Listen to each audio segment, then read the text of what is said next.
Hey, what's up, guys? Back here with a card breakdown. We're going to be doing this De'Aaron Fox right now. So I had high hopes for De'Aaron Fox because I thought he was going to get the Jamal Murray behind the back.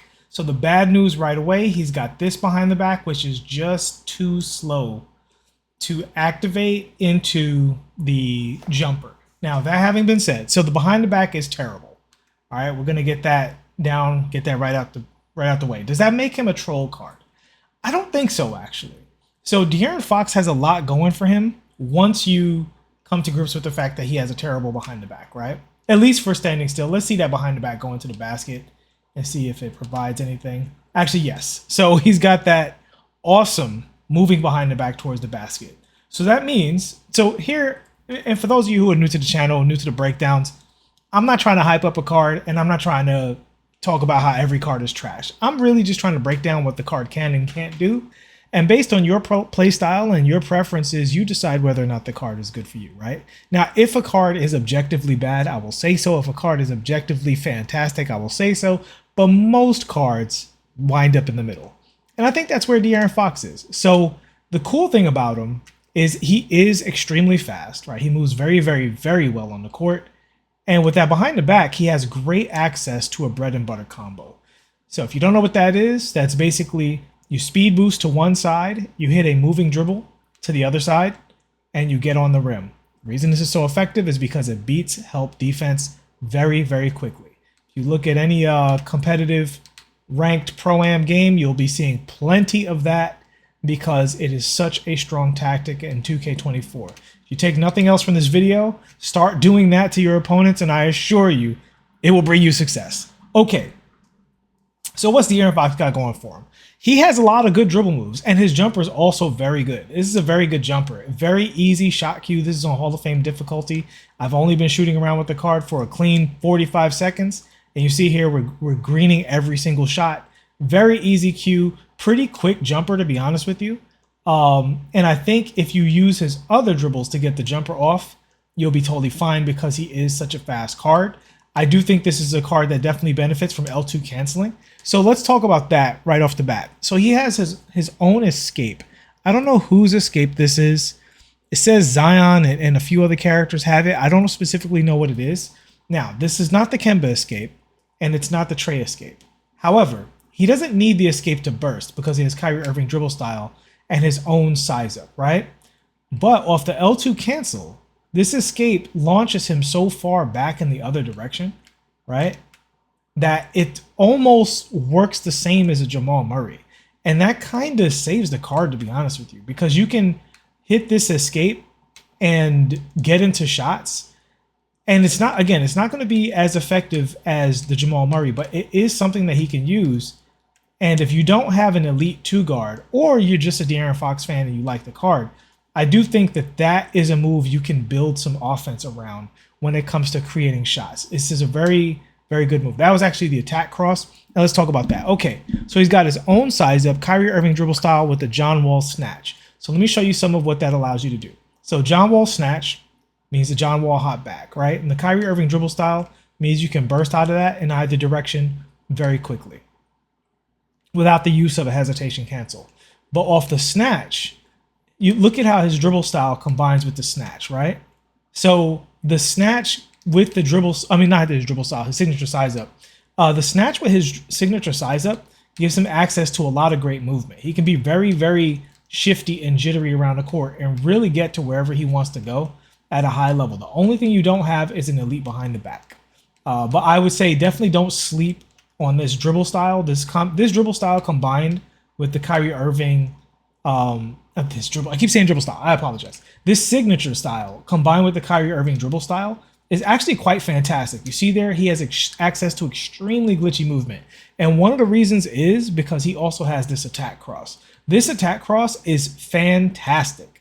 So the attack cross, you can see it on screen. You're just holding turbo and going at 11 or 1 o'clock, right? So same thing as doing an escape, but you're in a much more vertical direction. But the thing is, because the card is so fast, he can actually run out of that. This is usually not the case. Usually when someone has an attack cross like that, they're stuck for a while. But if you look here, he can hop out of it, he can snatch out of it, he can size up out of this attack cross. And so really, Honestly, this card actually offers something unique in terms of movement style. This is one of the one of the quickest, most glitchy dribbling cards that I've seen in the game so far.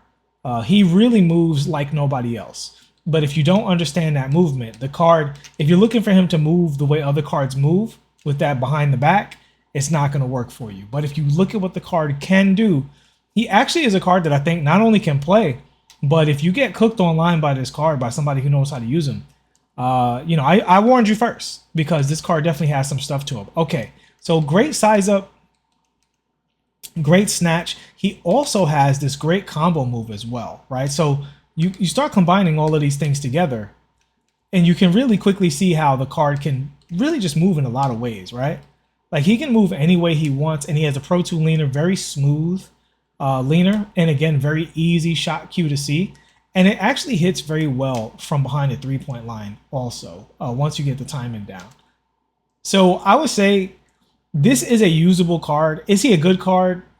I don't know. I mean, that's up to you guys. I think he offers something special, something unique, and something fun. But at the same time, I would say that Michael Beasley and Ron Artest are so good.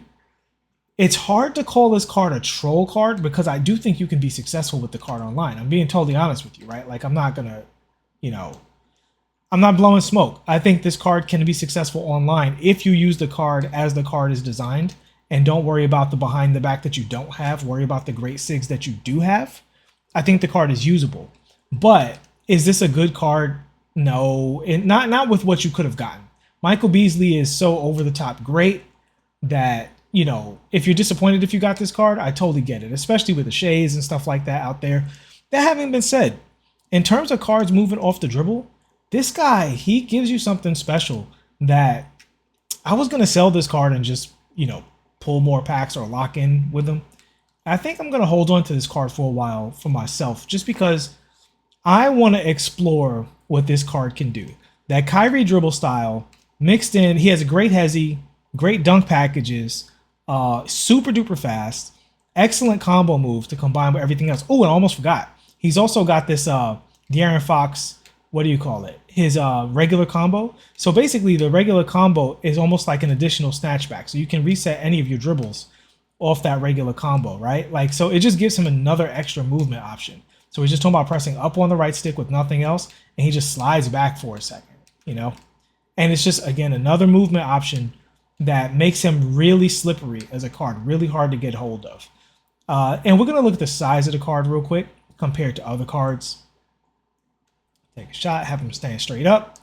And let's just look at his size compared to, say, who do we have on here? We'll look at him compared to Josh Hart, right? This is Diamond Josh Hart, but obviously he's the same size. And we'll see. So Josh Hart listed as 6'4". And we can see De'Aaron Fox's size compared to Josh Hart. Josh Hart's a little taller, but they're roughly a similar size card. Josh Hart's head and arms much bigger. Width-wise, Josh Hart not much. Actually, De'Aaron Fox is decent width. It's funny because I think of him as a skinny player, but his model isn't really that skinny. So yeah, a little smaller than Josh Hart. Not the biggest 6'3", but also not the smallest. He doesn't feel like a 6'2" card like some 6'3s do. You can also look at him compared to, this Derek Fisher card. Look at his size as well. Derek Fisher actually not as small as I thought. And honestly, Derek Fisher's shot is incredible. He also has a troll behind the back. Also moves very well, though. Moves very well on the floor. If you guys want a Derek Fisher breakdown, let me know. But I imagine not too many people care about Derek Fisher. Although I will say, at a glance, the card is a little better than I thought. And I wouldn't say that Derek Fisher is useless. So let's look at the size difference here. You see there, he is reasonably significantly bigger than Derek Fisher. Although you can see Derek Fisher has a much stockier build. So yeah, so that's D-Fox. Yeah, he's all right. He looks honestly like a lot of fun. I would say on the fun scale, he's probably one of the more fun cards in the game. And fits well with the Jaws and the Westbrooks. I will say, I have the Westbrook. I kind of like him more than Westbrook, to be honest. I like his jumper more. I like his movement more. And yeah, between him and Westbrook, I'd use him over Westbrook. between him and Oscar Robertson, not even close. Oscar Robertson's way, way, way better than this card. So if you have Oscar, you're definitely running him. But if you didn't get lucky on any of those cards and you're still running Shea, you haven't unlocked Jokic yet, and you wanted to run him at the 1, De'Aaron Fox can hold it down and get you some buckets. Well, you have to see how he defends on the court. But the tools I will leave you with are basically, you know, his size up mixed with the Kyrie Irving dribble style, John Wall snatchback, combo moves, regular size up, and also this aggressive crossover, absolutely incredible. Yeah, so he's got a lot of good tools in his favor to really work for you. And don't forget this escape. This escape, if you know how to L2 cancel, this escape is actually kind of ridiculous, to be honest with you. One of the better escapes just for L2 canceling. I would say this escape doesn't really work without the Kyrie Irving dribble style because it's not as good to burst out of. Let's see how the between the legs looks before we get out of here. Actually, you know what? I would say if you're bursting with this escape, use the between the legs to burst with and use the forward one to L2 cancel out of. And then I'll say this escape kind of saves the card a little bit. This escape saves the card a little bit. But yeah, so that's the De'Aaron Fox breakdown. He's interesting. I will leave it at that. He's interesting. I'm not going to go as far as to call him a troll card because I think Chris Paul and Paul Pierce, unusable cards that kind of cost you, that I would consider a troll card. I think he fits in line with the rest of the 6'3s in the game. And if somebody used this card and said they had more success than they had with Curry, Westbrook, or Ja, I would totally agree. If they said they had more success than with Oscar Robertson, I'd say, that's my bad. I should put up an Oscar Robertson tutorial so you can fix that situation. So that's going to cut it for De'Aaron Fox. Thanks, Spack, on guest starring on the stream. And I will see you guys shortly with more card breakdowns. Thank you so much. Peace.